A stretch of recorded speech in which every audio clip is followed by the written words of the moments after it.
یہ اس سے فرار ہوتے ہیں لوگ جا کے جو گٹھ پکڑتے ہیں نا.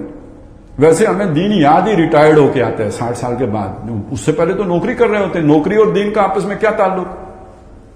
دو نوکریاں اکٹھی تو نہیں ہو سکتی نا. تو عام طور پہ تو یوں ہوتا ہے. اکثر تو دین یاد ہی ریٹائرمنٹ کے بعد آتا ہے. اب چلیں آ گیا, اب گھر کو سیدھا کرو. پہلی ذمہ داری تو گھر ہے. قو انفسکم واہلیکم نارا. تو گھر میں تو کوئی سنتا نہیں. بار میاں پنجہ داری, گھر بیوی قہر دی ماری. تو یہاں تو کوئی گنجائش ہی نہیں ہے. تو گنجائش نہیں ہے تو اب کیا ہے؟ چلو تم انشاء جی اٹھو, اب کوچ کرو. اور دل ڈھونڈتا ہے وہی فرصت کے رات دن.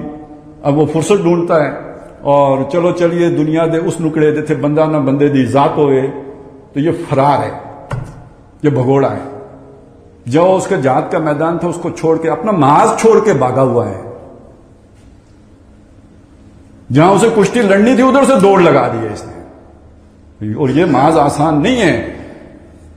اور نبی اکرم صلی اللہ علیہ وسلم نے جب دعوت کا آغاز کیا تو اہل مکہ نے جو آپ پر پہلی چارج شیٹ لگائی وہ یہ تھی کہ انہوں نے ہمارے گھروں کے اندر جھگڑا پیدا کر دیا ہے.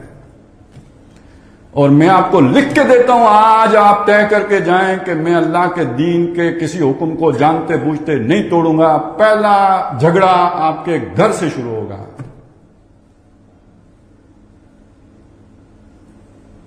یہ جہاد ہے نا. تو دل میں ایمان ہوگا تو یہ لڑیں گے یا نہیں لڑیں گے یہ جہاد.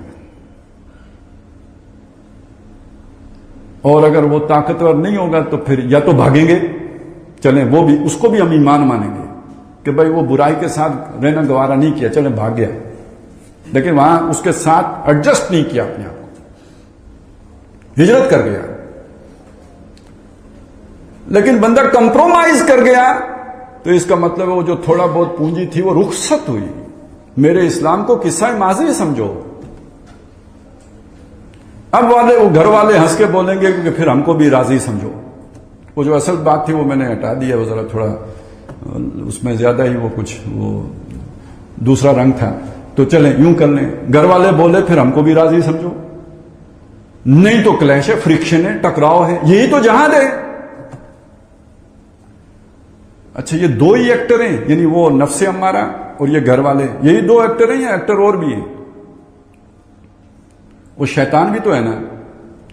آپ سمجھا کے بیٹھیں گے, ٹھنڈا کریں گے, اس کے دل میں پھر کوئی خیال وسوسہ ڈال دے گا. وہ پھر کوئی پڑوسن آ جائے گی, وہ آ کے بتائے گی میرا خاوند تو یہ لے کے آتا ہے, تیرا خاوند کیا کرتا ہے.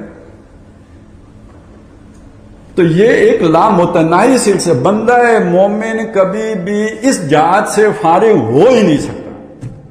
ہر لہجہ, ہر آن, ہر دم یہ جاری رہتا ہے. اگر ایمان ہو تو جاری رہتا ہے, نہیں ہو تو پھر کمپرومائز ہو جاتا ہے. پھر امن و سکون ہو جاتا ہے. لڑائی ختم, جھگڑا ختم, اور جو ہے نا وہ برکت ہو گئی گویا. لیکن یہ ڈسپشن ہے, یہ دھوکہ ہے. یہ جو ہے انسان نے دھوکہ کھایا ہے. تو بہرحال